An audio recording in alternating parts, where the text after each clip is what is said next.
Okay, here we are on the last episode of the first season of Pinball Torture Test. Gonna wrap it up on this Gottlieb Spirit of 76 4-player. And this is, I think this is the 23rd episode. This is the final one. And we're gonna tackle what is kind of a common problem. I think you're gonna see it here in a minute. So, machine is off. 4 people had played. We're gonna turn the machine on. Gonna hit the start button.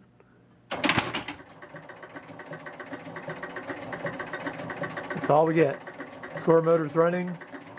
Drop target's reset. That's it. Let's go take a look at the back. You can see the player unit did not move. I'm gonna shut the machine off for a minute. I'm gonna manually move the player unit around. Try to move it around to position 0.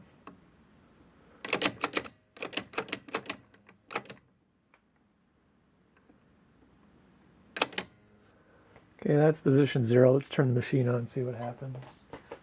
Actually, we won't go position 0. Let's go down in here somewhere, see if we can get it to advance. Turn the machine on.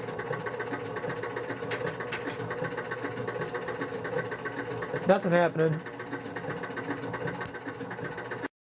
So let's try putting it on position 0.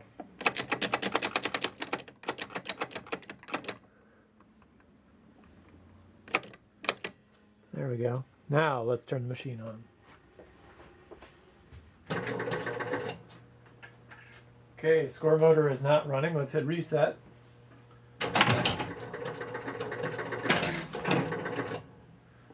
Okay, ball kicked out, but the score reels did not reset. So I'm going to add a player. I'm going to drain player 1. I'm going to put some points on player 1 and drain it. Now we're on player 2. Points. Drain it. See if I can recap this symptom for us. Machine would not reset. Manually put the player unit on position 0. The machine would start, but the score reels would not clear. And it looks like the machine is actually playing. I'm going to real quickly drain the ball through players 1 and 2 through all ball 5 to game over to see what happens. So here goes. This is ball 2.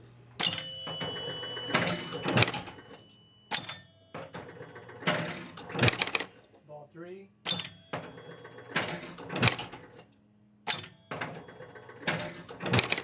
Ball 4.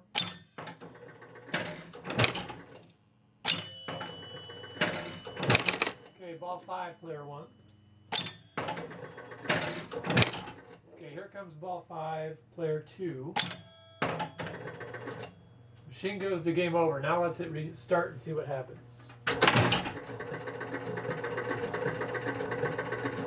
Nothing. Player unit doesn't move. Score motor's running. What is our problem here?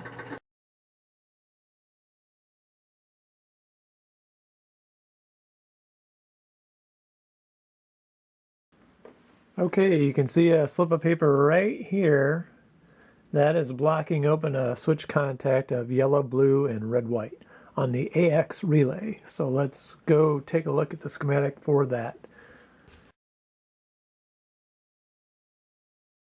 Okay, this one is going to be a challenging video. I'm going to show what the original problem was, but then I'm going to shift to try to show the startup sequence for this machine. And on my blog, I will list out the steps in text, which may be easier to read. I'm not 100% convinced I've got it right, but I think it's pretty close. The problem I'm gonna have to get through here is these handwritten schematics are a little ugly, and nobody's asked me why they were handwritten. I think there are still people with copyright rights for Gottlieb schematics, and you can't really post them. So I just have drawn out sections of applicable troubleshooting, and we'll go through these. Now, if I do another series of this, it's going to be a Williams machine, and I believe I can use the standard schematic, so it should be a much cleaner presentation of the issues. Our problem, if you look around schematic E13, the add player unit, we've seen this in many videos. There is an AX switch here that is normally open. When AX is active, when AX is energized, it closes, which enables the add player switch, or the add player function, to work. And I'm going to leave a little brown band right here on these schematics, because I'm going to try something with a caption on the video. As we step through this startup, I'm going to try to show which relays are enabled, because they stack on each other and it gets kind of confusing. Okay, so if our problem was with that AX contact being open, as part of startup, that's the path that we'll get through to increment the add player unit. It wouldn't go. When we put the machine on position 0, that actually let a different part of the machine, you may remember this video, where the add player unit comes through P23, P3, P4G, or motor 2C in the coin unit, which there was circuitry here to make the add player unit move during gameplay. It's a separate path to the add player unit. So that's why at startup it failed, because this was open, but when we kind of tricked the machine into thinking it was at position 0, it actually enabled down in here to the coin unit player unit, which we showed here, which brought this into play so the machine could actually play. All right, so now we're going to get into the AX relay and the whole start sequence. And again, I apologize if this is rough or hard to follow. I'm going to try to go slowly. But I think it's probably best seen written down instead of in video, but we're going to try it.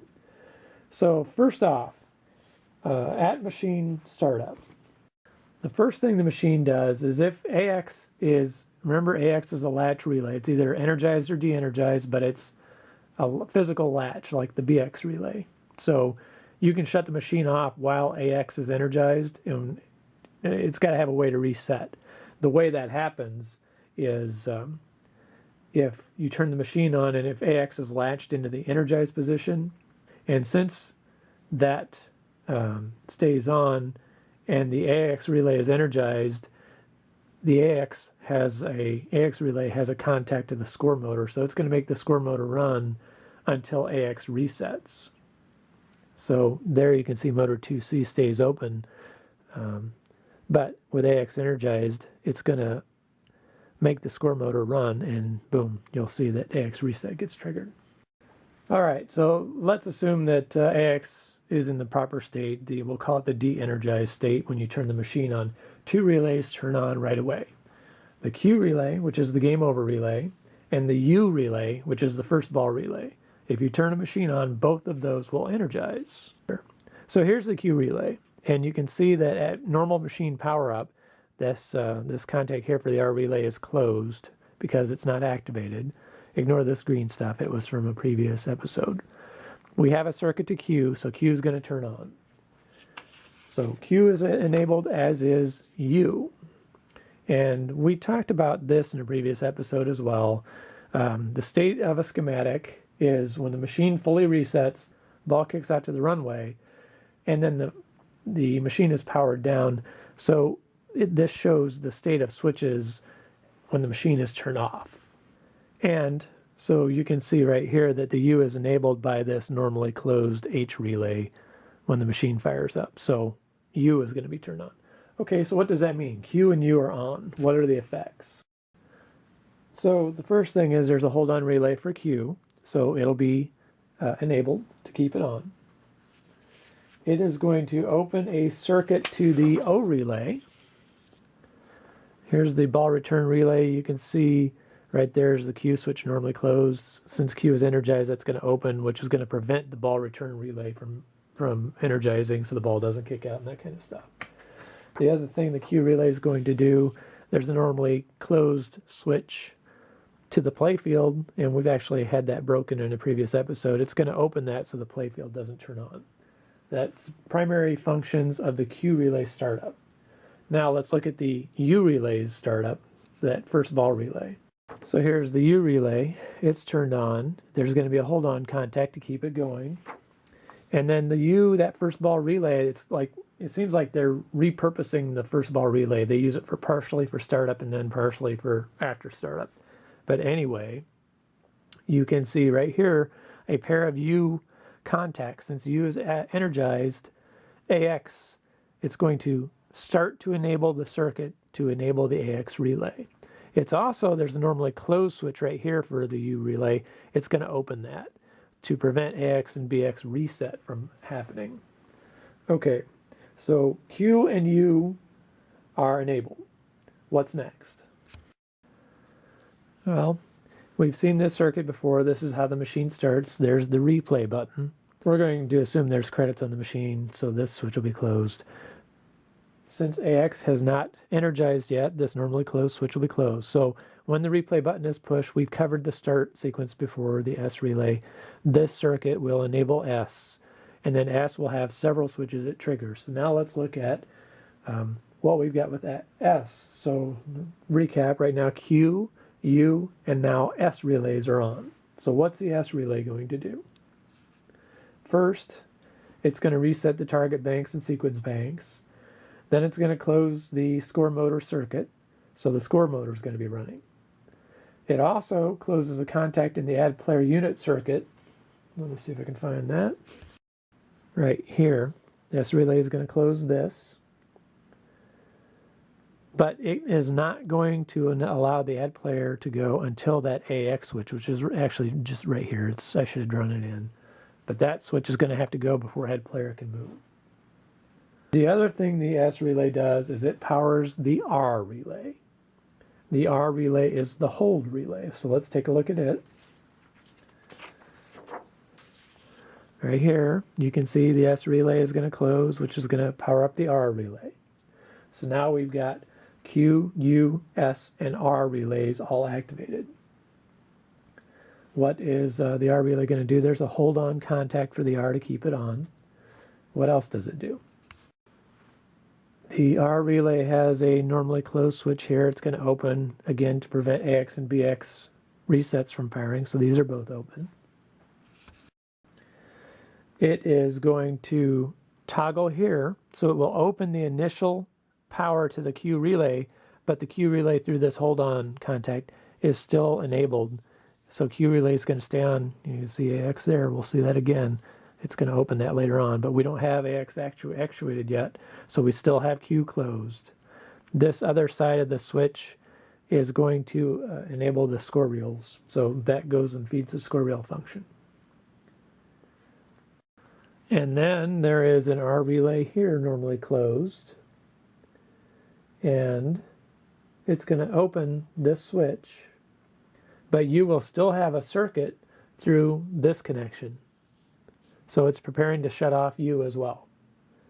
So now we still have Q, U, S, and R relays enabled. So then what else does so we kind of tangented down here. So we went S relay to R relay. But the S relay has a second set of functions. I just wanted to chase that down all the way through what the R relay, where it's sitting. Now, the S relay, let's look at what else the S relay triggered. Okay, here we are. Here's AX. U is enabled, so that'll be closed. S is closed. When motor 1D closes, because the score motor is turning, AX will be enabled. Okay, I'm going to repurpose a drawing from a previous episode. I apologize for the squiggles here, but here's the other set of AX contacts. Because the schematic shows the machine in reset, after reset, we're still in reset, so these are going to be toggled. That prevents power to the playfield. It also enables the tilt hold relay. It's going to energize H. So now we've energized H. The S relay is a short-lived relay because even though we have power here and it's on, remember when we hit the replay button, we'll get S for a little bit, we'll get a hold on, but it's only going to run as long as motor 2B is closed. So within 120 degrees of the motor turning, we're going to see that open, and S is going to open. Okay, so now let's dig into the AX relay. There are a lot of contacts on it, and we'll just start going down the list here. So here's an AX contact, normally closed, that's going to open for the O relay circuit and prevent it from going. Now remember Q open, but we're going to see Q shut off, de-energized pretty soon, so that's going to close again. This is a way to continue to keep the ball return relay open. The next one is the Q relay. Here's that normally closed AX relay. It's a toggle between these two, but this is going to open, which is going to de-energize Q. And now there's an AX relay here that opens in the replay button line. So while this is happening, it's disabling that replay button functionality. AX will close here, which means as motor 1A is pulsing, the subtract bonus unit is going to trigger until the zero position bonus unit is open. This is a normally open switch that closes when bonus is on the machine. So if the machine was shut off or powered off and there was bonus on it, this function gets rid of that, decrements it down until this opens so that there's no bonus on the machine, part of the reset function.